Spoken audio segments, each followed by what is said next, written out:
سلامونه د آریا آنلاین زده کړې درنو لیدونکو هیله د ښه به یاستئ که درمنو لیدونکو له ژمنې سره سم موږ د انګلیسي زده کړې او د کمپیوټر د ډېرو پروګرامونو د زده کړې لړۍ راپیل کړې ده په اونۍ کې به 4 ورځې د انګلیسي درسونه وي او د هغه ترڅنګ به 2 ورځې د کمپیوټر د پروګرامونو په پیل کې مو مهمه وبلله چې فوټوشاپ تاسو ته تدریس کوو له فوټوشاپ وروسته به بیا وینډوز ته ځو له وینډوز وروسته بیا بیرته د ګرافیک برخې ته راځو پریمیر ته همداسې په پرله پسې ډول باندې موږ په اعلاناتو کې ذکر کړی دي خو تر هر څه وړاندې ننني فوټوشاپ درس کې هغه لومړي درس ته راځو له ډېرو جزیاتو یې تېرېږو ځکه په اونۍ کې یوازې 2 درسونه د فوټوشاپ یا د کمپیوټر اړوند دي نو ښه دا ده چې په کم وخت کې ډېر څه زده کړو او ډېر څه پکې ووایو نو له کوچنیو مسایلو تېرېږو دغه فوټوشاپ 2020 ده کوم مخامخ چې تاسو ګورئ ځکه مو 2020 انتخاب کړو تر څو دغه لړۍ لاره څخه ونه ځنډېږي د کمپیوټر د لوډو یا مثلا په ټوله کې د امکاناتو د کمزورو امکاناتو د شتون له امله په هر حال که چېرته مو امکانات پوره کولی دا معنه وخت نور هم نیول کېده خو دا به مو وروسته وکړو که چېرته اړتیا وه 21 22 23 یا 24 ورژنونو باندې به هم کار وکړو خو د اوس لپاره په 20 ورژن باندې کار کوو فوټوشاپ مې را خلاص کړی تیار په پیل کې چې کوم مسایل مهم دي یا مثلا له کوم ځایه فوټوشاپ شروع کوو په هغو باندې بحث کوو ټولز بار یا ځان ذات ته ټول یوه ته یې ټول وایي او ټولو ته په ټوله کې په جمعواري سره ټولز وایي او دغه ټولې ساحې ته له دې ساحې نه شروع تر دې ساحې پورې دغه کوم ار یو ځان ته اله چې پکې پرته ده دې ته بیا ټولز بار وایي دې ساحې ته نو موږ فوټوشاپ هم له همدې ساحې نه شروع کوو ځکه د فوټوشاپ ډېره برخه کارونه او ډېر کارونه چې کېږي هغه په ټولز بار باندې یا په ټولونو باندې ترسره کېږي په الو باندې ترسره کېږي ځکه که ډیزاین ده که د عکس ایډیټ ده یا ځینې نور مسایل خو له هغه وروسته چې کله بیا ټولز بار خلاصېږي بیا به وروسته مینوګانو ته ځو دا هر یوه جلا جلا ځان ځانته مینیو د فایل ایډیټ ایمیج لایر همداسې نورې دغو ته بیا وروسته ورځو خو په لنډه کې به وایم چې دا مینیوګانې دي یا مینو بار دغه ټوله ساحه او په دغه ساحه کې چې د لاندې ورسره راځي دا بیا پراپرټي ده پراپرټي فکر کوم جزئیاتو ته وایي نو دا معنا چې هر ټولز باندې موږ کلیک کوو د هغه جزئیات دلته راځي هغه نور سیټینګونه یې راځي نور مسایل یې راځي اوس لکه مثلا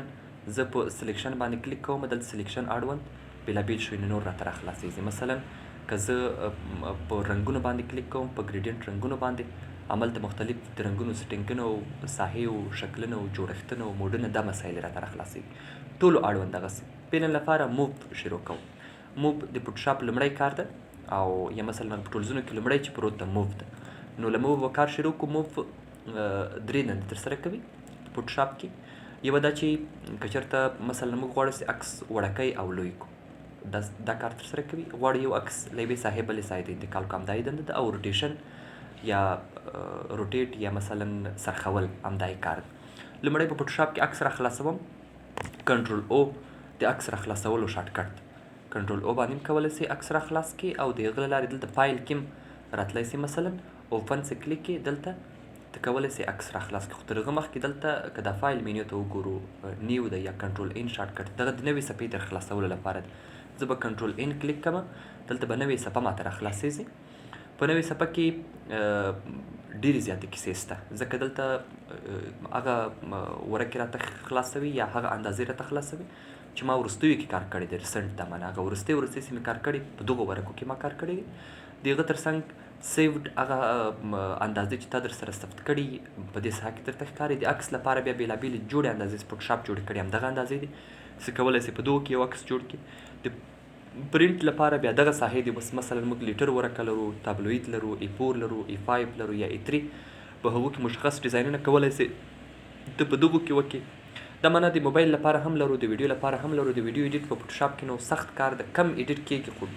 ډېر ستونزمن د ویډیو پروګرامونه موږ تاسو په راتلونکي کې وایي نو اړتیا نشته ویډیو ایډیټ باندې دلته کار وکړو نو دا معنا چې دغه جوړې اندازې دي سي دلته فوټوشاپ کې موجودې دي بل دغه تر څنګ مهمه خبر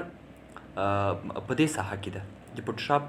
مثلا دغه لومړی سیټینګونه سته انتخابوي کومه نوې ورقه اخلي له دې ساحې ته انتخابولی سي لومړی به دلته نوم ورته ورکوي مثلا ته یو ډیزاین کې مثلا په A4 صفحه کې غواړې یو ورکه ډیزاین کې بشپړه ورکه A4 صفحه ما ورته انتخاب کړه A4 صفحې سایز خو هغه د خپله معلوم د 210 په 290 ملیمیټرز کې ده دلته که مثلا هغه اندازه ورته تغیر کړي پکسلونه څو پکسله ده مثلا 2488 په 3508 پکسله کې دا جوړ هغه د اندازهګیري واحدونه د پکسل د انچ د سانتیمتر د ملیمیټر د په هر حال مثلا زه به ملیمیټر ته انتخاب کوم څه خپله ورته انتخاب سوی و دا معنی دلته به لومړی نوم ورته ورکوي مثلا ته یو ډیزاین کې د هغه نوم باید معلوم وي لکه مثلا زه ورته لیکم کارډ ډیزاین به ولیکم صحیح